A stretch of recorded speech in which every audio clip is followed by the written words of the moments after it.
Ryan, what's the latest on the ground when it comes to this search and rescue, and anything more we're learning about what may have happened to cause this collision earlier? Well, we know what caused the collision, and that is that a massive container ship that was leaving the Baltimore harbor smashed in to this bridge, and almost instantly collapsing it. And at that time, we do know that there was an unspecified amount of people on the bridge that fell into the water, and it began a frantic search and rescue effort.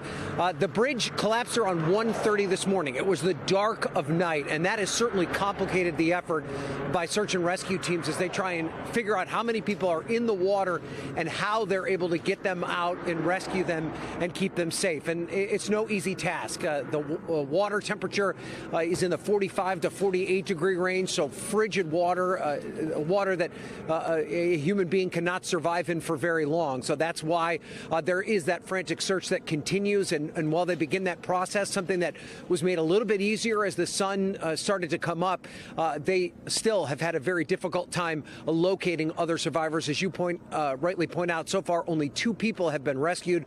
We are expecting an additional update from officials here at around 9:30, where we could get a better idea as to how the search and rescue effort is going. Joe. At some point this morning, we expect to hear from Maryland Governor Wes Moore, who has declared a state of emergency. Do we know, are we hearing anything at all from the White House or the Biden administration?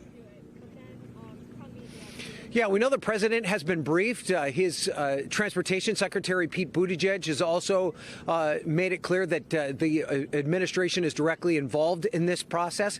At this point, the White House is ruling out anything nefarious, as they describe it. So that would indicate a terrorist attack or anything along those lines is something that they say that at least in the initial stages of this investigation, they don't believe took place.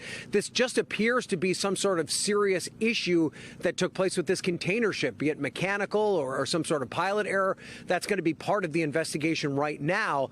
But this is something the White House is directly engaged in. And as you point out, Governor Wes Moore, who we do know is on the ground here and near the bridge, meeting with officials and folks from the Coast Guard, has said that he is going to reach out for federal assistance to begin this recovery process, which will be lengthy. In addition to the search and rescue, as you said before, Joe, this is a major traffic artery in the Baltimore area, and it is going to take some time for it to be rebuilt. Yeah, I mean, first and foremost, of course, our thoughts are with those who need to be rescued, those who are missing, the search and rescue teams out there. But help us understand just how vital this roadway is to this area. We know, I mean, months are likely going to go by without it being in service.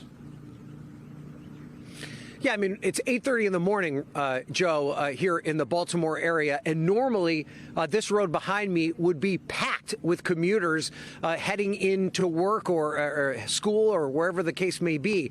This is a 1.5 miles of roadway into one of the most densely populated areas in America.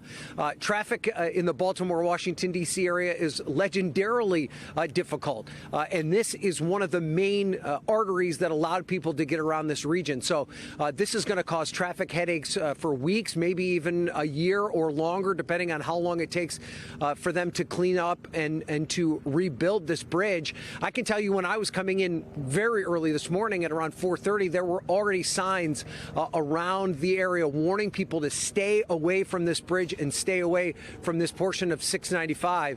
So this is a major, major impact on the entire area, in addition to the potential loss of life, which search and rescue crews are still hoping to avoid. Joe. Ryan, can you also tell us what we are learning about the ship this morning? I know earlier today authorities said they didn't feel safe putting anyone on that ship yet till they knew that it was safe to do so. Yeah, so we do know that the crew was headed to Sri Lanka, that all the crew that were on board that ship have been accounted for, and they are all safe. The ship itself is still in the river right now. It's still basically in the same spot it was when the accident took place, and the first responders were trying to determine whether or not it was safe for them to board the ship to then go in and begin their investigation. Clearly something went wrong with the ship. We don't know exactly what it was. There's obviously a lot of speculation online as to whether or not it lost power, if there was some sort of mechanical issue.